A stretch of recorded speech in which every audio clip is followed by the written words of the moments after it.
So hello guys, कैसे आप सब। उम्मीद करता हूँ बहुत ही अच्छे होंगे। तो जैसे कि आप लोग थंबनेल को देख सकते हैं कि आज मैं आपको कुछ डिफरेंसेस बताऊंगा, यानी कि कुछ वर्ड्स के बीच में अंतर बताऊंगा और आप वर्ड्स भी देख सकते हो। तो आगे बढ़ते हैं और देखते हैं नंबर 1, डिफरेंस। तो यहाँ पे जैसे कि लिखा हुआ है डिफरेंट और डिफरेंस में अंतर क्या होता है। तो यहाँ पे जैसे कि आप देख सकते हो यहाँ पे लिखा हुआ है डिफरेंट, और डिफरेंट की मीनिंग जो होती है, हिंदी जो होती है, वो होता है अलग प्रकार का।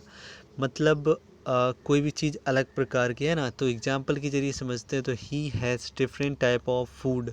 मतलब आप दो रेस्टोरेंट्स चेक करते हो और कोई आपसे पूछता है कि इसमें कैसा खाना है, उसमें कैसा है। तो वो कहता है कोई भी, मतलब आप उसको बताओगे कि वह डिफरेंट तरह का, मतलब अलग प्रकार का खाना रखता है, या उसके होटल में या रेस्टोरेंट में अलग प्रकार का खाना है। या फिर आप मान लीजिए कहीं पे शर्ट वगैरह लेने जाते हो किसी शर्ट शॉप पे, तो वहाँ पे आप कहेंगे show me different type of shirt. मतलब कोई शर्ट दिखा रहा है, इसके बाद में आप दुकानदार से कहते हो कि मुझे दूसरे तरह की या डिफरेंट टाइप की शर्ट दिखाओ, तो वहाँ पे डिफरेंट होता है। ओके, इसके बाद में डिफरेंस।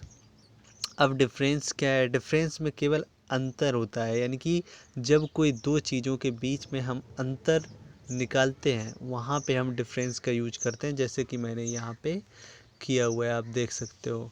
तो यहाँ पे एग्जाम्पल की जरिए से समझते हैं what is the difference between you and your brother. मतलब आपके और आपके भाई के बीच में अंतर क्या है। इसके बाद में लिखा हुआ है what is the difference between stroll and walk. तो स्ट्रॉल और वॉक में अंतर क्या है, तो ये तो अभी मैं बताऊंगा आपको। और इसके बाद में चलते हैं आगे और देखते हैं बिटवीन और अमंग के बीच में अंतर। तो बिटवीन लिखा होता है ना, डिफरेंट बिटवीन, और कई बार होता है अमंग। तो गाइस बिटवीन मतलब दो के बीच में, जब भी कोई अंतर होगा, दो के बीच में अंतर अगर होगा तो वहाँ पे हम लोग करेंगे डिफरेंट, सॉरी बिटवीन। मतलब क्या है कि distribute this sweet between Radha and Shyam.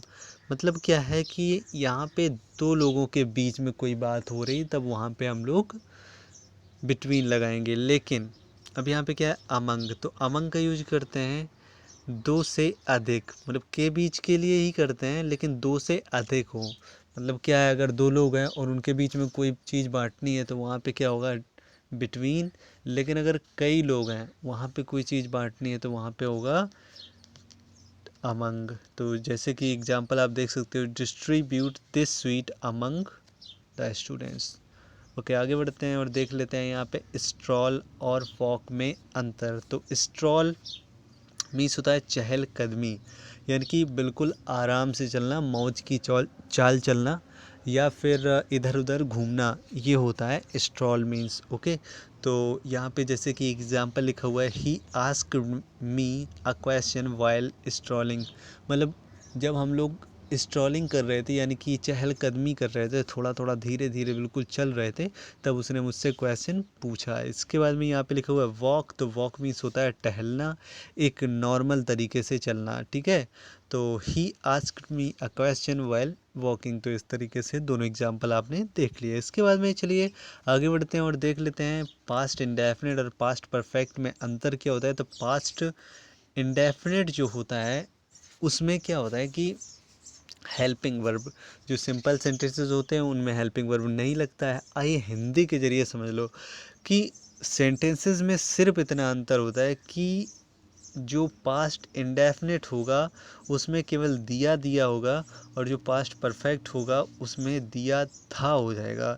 यानी कि जब था थी थे ये चीज़ लग जाएगी या ई ए के बाद में, तो वहाँ पे ये पास्ट परफेक्ट हो जाएगा, और नहीं तो पास्ट इंडेफिनिट रहेगा। तो ये अंतर होता है। इसके बाद में आइए बिल्ड और कंस्ट्रक्ट के बीच में अंतर जानते हैं। मतलब क्या है कि बिल्डिंग जब कोई बनाते हैं तब बिल्ड का भी यूज किया जाता है, वहीं कंस्ट्रक्ट का भी यूज किया जाता है।